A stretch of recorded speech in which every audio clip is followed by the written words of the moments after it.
Paz. O nosso texto hoje encontra-se no livro do profeta Jonas, no capítulo de número 4, no versículo de número 2.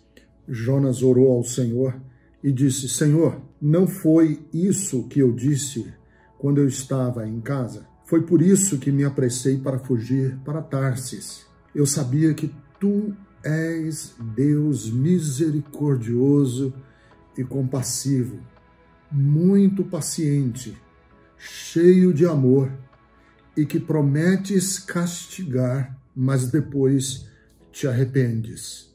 Olha que expressão linda do profeta. Tu prometes castigar, mas depois tu te arrependes. Para aqueles que não estão bem familiarizados com a Bíblia, Jonas é aquele profeta que foi engolido pelo grande peixe, né? Que a gente ouve e aprende quando é criança que ele foi engolido por uma baleia. Mas por um grande peixe. É uma narrativa, obviamente, poética da Bíblia, que nos fala de um profeta que estava hesitante, e hesitante porque ele teria que pregar para a cidade de Nínive sobre a sua iminente destruição e não queria ir. Ele hesita, foge para uma cidade chamada Tarsis.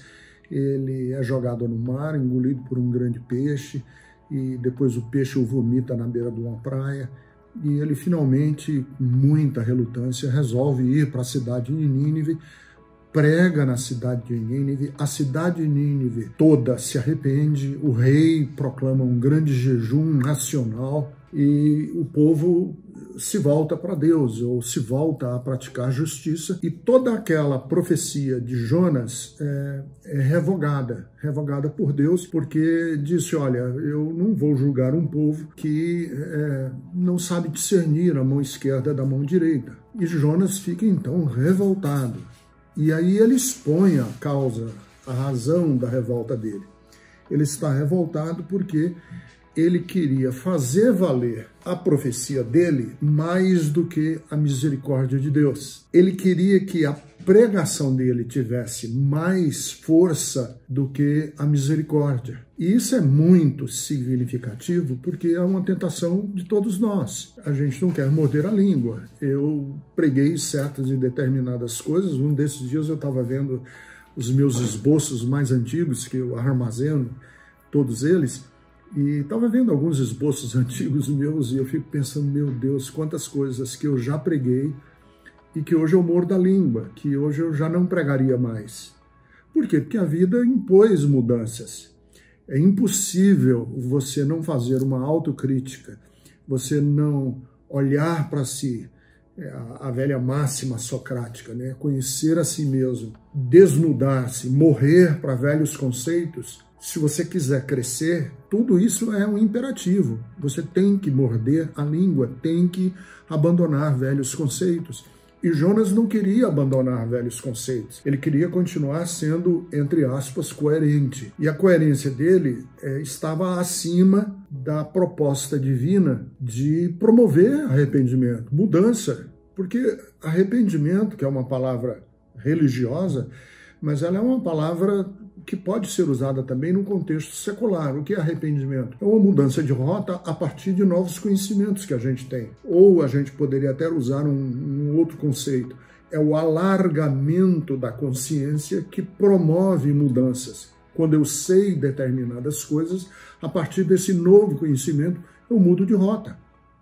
Então, é importante a gente colocar isso, inclusive, no contexto divino. Porque eu vou fazer uma afirmação agora que pode parecer controversa, mas ela não é controversa, segundo as narrativas bíblicas. Que Deus é mais amoroso do que ele é constante. Que Deus é muito mais misericordioso do que ele é um Deus inamovível das suas posições. Porque a misericórdia e o amor requerem de nós uma mudança de comportamento. Ora, claro, porque em toda relação, quando o outro muda, as minhas posições diante da mudança do outro terão que ser outras. E isso é importante porque nós estamos lidando não com um Deus inflexível, nós não estamos lidando com uma divindade, como dizia Aristóteles, o motor imóvel, o motor que põe tudo em movimento, mas ele próprio é impassível.